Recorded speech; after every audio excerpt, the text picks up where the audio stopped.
안녕하세요. 김상순TV 편집팀입니다. 차이나제일 뉴스 317번째는 집중호우 홍수에 무너지는 공포의 산사태와 붕괴사고 9가지 종합 뉴스편입니다. 4월부터 시작된 집중호우가 계속되면서 중국의 곳곳에서 산사태, 건물 붕괴, 도로 붕괴, 그리고 심지어 집안 균열 현상까지 발생하고 있습니다. 각 지역의 이상현상, 모두 9가지 사고들을 종합하였습니다. 함께 보시죠. 첫 번째, 호남성 월릉현 산사태 인명사고입니다. 6월 23일 호남성 월릉현에서 집중호우로 인한 산사태가 발생했습니다. 모두 4가구가 매몰되어 8명이 사망했지만 당국은 이에 대해 함구하고 관변 언론의 보도도 없었습니다. 현지 주민들이 SNS에 올리면서 산사태와 희생자 소식이 알려졌지만 역시 빛의 속도로 이런 뉴스는 지워집니다. 심지어 어떤 지역에서는 유언비어 날조라는 명목으로 경찰에 체포되기도 합니다. 공산당의 통제는 자신들의 치부를 감출 때 더욱 격렬하죠. 특히 7월 1일부터는 유언비어 날조를 명목으로 더욱 더 많은 권한을 경찰이 행사할 수 있습니다. 이는 중국인들뿐 아니라 외국인들에게도 적용되는데요. 핸드폰이나 노트북 등의 전자기기에 중공에게 불리한 내용의 문건이나 사진 또는 동영상 자료가 있으면 바로 지워야 합니다. 경찰이 언제든 불심 검문을 할 수 있고 2사람 이상의 경찰이 합의하면 바로 구속할 권한을 경찰이 가지기 때문이죠. 이와 관련된 내용은 따로 방송하겠습니다.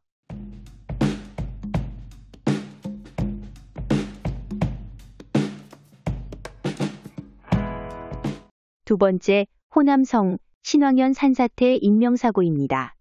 6월 23일 새벽 4시 반경 호남성 신황현 어시진에서도 산사태가 발생했는데 민가 4채가 무너지면서 2가구의 8명이 매몰되었고 8명 모두 사망한 채로 발견되었습니다. 호남성의 집중호우 대홍수로 인명피해가 많이 발생하지만 역시 당국과 관변 언론은 제대로 발표하지 않고 있습니다. 평생 공산당의 노예로만 살았던 사람들이 죽어서도 제대로 대우를 받지 못하는 것입니다. 중공의 통제하에서 중국 인민들은 죽음조차도 공산당의 허가가 있어야 한다는 인민들의 한숨 섞인 푸념은 팩트입니다. 정말 이래도 되는 걸까요?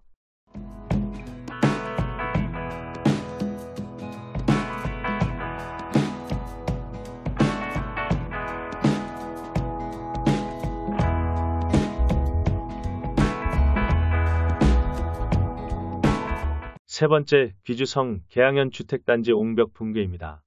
6월 24일 귀주성 계양현의 주택단지에서 옹벽이 아래로 무너지면서 아래에 있는 건물 주민들은 물론이고 무너진 옹벽 뒤에 있는 건물 주민들도 사색이 되었습니다.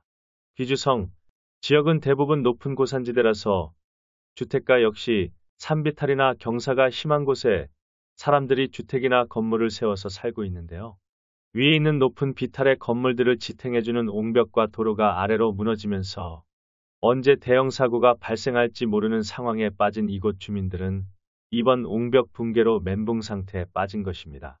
옹벽을 보수할 여지도 부족하고 공사를 어떻게 해야 할지도 암담하고 이 비용은 또 어떻게 조달되어야 할까요?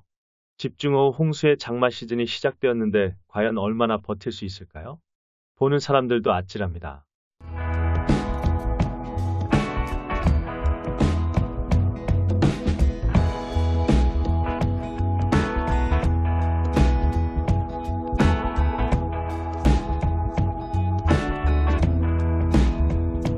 네 번째, 산동성 조장시 지표 균열 현상입니다.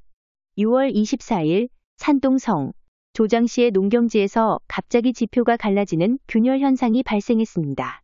안 그래도 폭염의 가뭄 사태로 농작물이 타들어가던 농민들에게 또 다른 시련이 생겼는데요.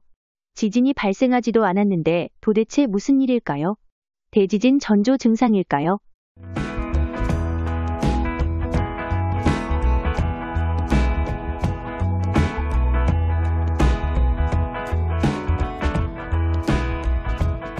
다섯 번째, 운남성 진흥현 산사태입니다. 6월 25일 운남성 진흥현에서 갑자기 마을 산간도로 한쪽이 무너졌습니다. 다행히 지나는 차량이 없어서 인명피해는 없었다고 합니다. 홍수 장마 시즌 산간도로는 항상 조심해야 합니다.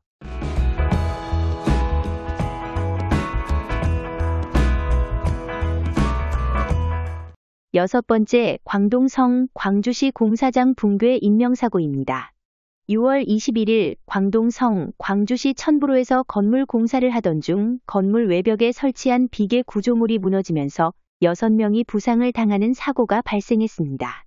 중국의 부실공사는 이미 전 세계에 알려질 정도로 악명이 높은데요. 부실공사가 발생하는 가장 큰 원인은 집단 부패이지만 실질적인 원인은 공사장의 안전관리 감독 시스템이 제대로 작동되지 않기 때문입니다. 그리고 작업 감독관이나 작업자들의 안전불감증도 역시 중요한 원인이 되고 있습니다.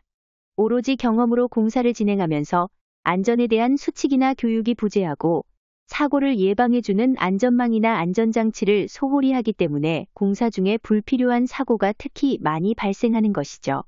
이번 사고 역시 대표적인 안전불감증과 안전수칙 미비로 발생했습니다.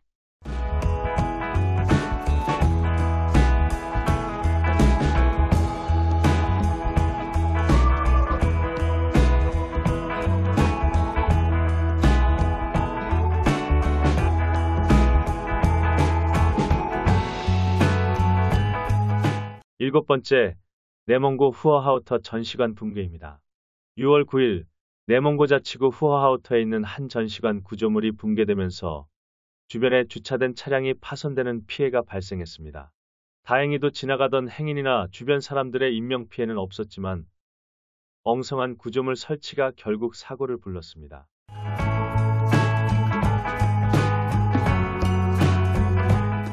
여덟 번째, 산서성 평정연 차양 붕괴 인명사고입니다.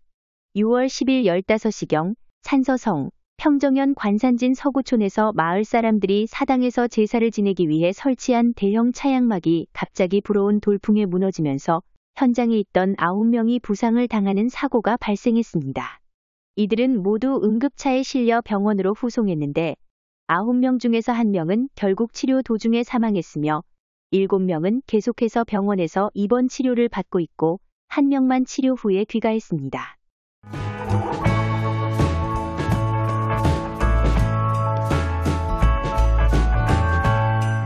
아홉 번째, 안희성 주택 붕괴 인명사고입니다. 6월 13일, 안희성의 8층 아파트 건물에서 갑자기 7층과 8층 가구가 순식간에 무너져 내렸습니다. 언론 통제로 자세한 피해 소식 등이 공개되지 않고 있는데요. 최근 안희성에서 5월 27일에도 건물 붕괴로 4명 사망, 1명 부상 사고가 발생했었습니다. 영상을 본 사람들은 부실공사 후유증이 나타나고 있다고 한탄합니다. 그런데 부실공사 후유증으로 갑자기 주택 붕괴나 건물 붕괴가 발생하는 사건은 최근에만 해도 절강성과 안희성뿐만이 아니라 중국 전역에서 발생하고 있습니다. 부실공사의 후유증, 시간이 결국 증명하고 있습니다. 추가 내용이 나오면 다시 보도하겠습니다. 시청자 여러분들의 생각은 어떠십니까? 차이나 재해 뉴스 시청해주셔서 감사합니다.